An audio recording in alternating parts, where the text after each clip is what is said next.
आणि यानंतर थेट जाऊयात कोलाब्यातल्या रिगल सिनेमा जवळच्या चौकात उपमुख्यमंत्री एकनाथ शिंदे हे बाळासाहेब ठाकरे यांच्या पूर्णाकृती पुतळ्याला पुष्पहार अर्पण करतायत। उद्योगमंत्री उदय सामंत देखील यावेळी उपस्थित आहेत।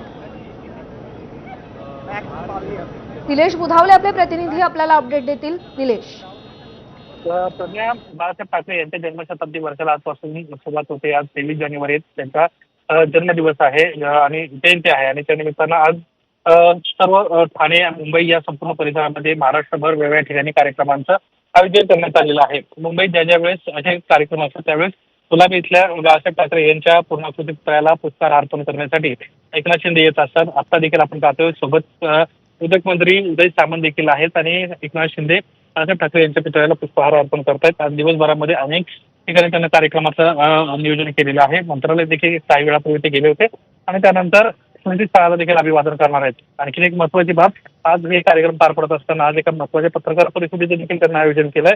100 वर्ष पूर्ण झाल्यानिमित्त या जन्मशताब्दी वर्षामध्ये आपण काय काय करणार आहोत, कदाचित या संदर्भातली काही घोषणा उपमुख्यमंत्री एकनाथ शिंदे काही वेळामध्ये करू शकतात आणि तसं नियोजन देखील त्यांच्या वतीने करण्यात आलेलं आहे। आजच्या या कार्यक्रमाला शिवसेनेचे सर्व जे प्रमुख मुंबईतले आणि ठाण्यातले पदाधिकारी आहेत ते देखील आलेले आहेत। नवनियुक्त नगरसेवक ते देखील या ठिकाणी उपस्थित आहेत आणि सर्वांच्या उपस्थितीमध्ये हा सोहळा या ठिकाणी केला जातोय। पुष्पहार अर्पण या ठिकाणी करण्यात येत आहे। आता एकीकडे महानगरपालिका निवडणुका सुरू आहे, दुसरीकडे जन्मशताब्दी वर्ष आहे, त्यामुळे आता महानगरपालिकेच्या माध्यमातून देखील वेगवेगळ्या कार्यक्रमांचं नियोजन केलं जाईल। यासोबतच आता खरी गोष्ट ही पाहावी लागणार आहे। मागच्या 25 वर्षात शिवसेनेचा महापौर मुंबईमध्ये होता। यावर्षी आता एकनाथ शिंदे काही करिश्मा करतायत का? कारण संख्याबळ जरी त्यांच्या कमी असलं तरी त्यांच्या संख्याबळाशिवाय भाजपला महापौर बसवता येणार नाहीये। त्यामुळे आता महापौराच्या बाबतीत काय निर्णय होत आहेत, जन्मशताब्दी वर्षामध्ये मुंबई महानगरपालिकेवर महापौर शिवसेनेला पाहायला मिळणार का, अशा वेगवेगळ्या प्रश्नांची उकल आता हे 1-2 दिवसात होईल।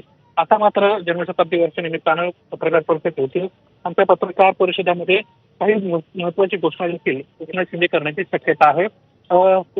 बालामोठा पुष्पगुच्छ या ठिकाणी आणण्यात आलेला आहे। पुष्पहार वाचन केल्यानंतर गुलाबाच्या पाकळ्यांच्या ज्या ठिकाणी बाळासाहेबांच्या पुतळ्यावर अर्पण केले जात आहेत आणि या सोहळ्यासाठी संपूर्ण सोबत असणारे जे मंत्री आहेत ते देखील आहेत। उपसभापती या ठिकाणी आलेले आहेत, प्रताप सरनाईक देखील या ठिकाणी आलेले आहेत आणि जोरदार घोषणाबाजी जयघोष बाळासाहेब ठाकरेंचा या ठिकाणी करण्यात येतोय। प्रताप शिंदेचं अभिवादन केलंय, पुष्पहार अर्पण केलाय आणि आता यानंतर ते त्यांच्या पुढचे जे नियोजित कार्यक्रम आहेत त्या ठिकाणी जाताना आपल्याला दिसतील।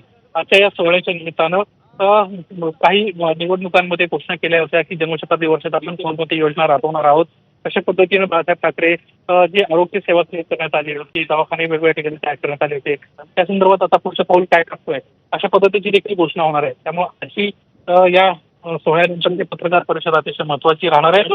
एकनाथ शिंदे या पत्रकार परिषदेला जाणार आहे आणि त्या ठिकाणी काय संबोधित करतायत हे पाहणं महत्वाचं राहणार आहे।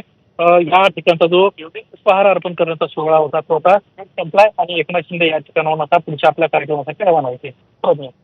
निलेश, धन्यवाद दिलेल्या सगळ्या सविस्तर अपडेटसाठी। रिगल सिनेमा जवळच्या चौकामध्ये बाळासाहेब ठाकरे यांचा पूर्णाकृती पुतळा आहे। उद्धव ठाकरे मुख्यमंत्री असताना या पुतळ्याचं अनावरण करण्यात आलेलं होतं आणि त्या काळामध्ये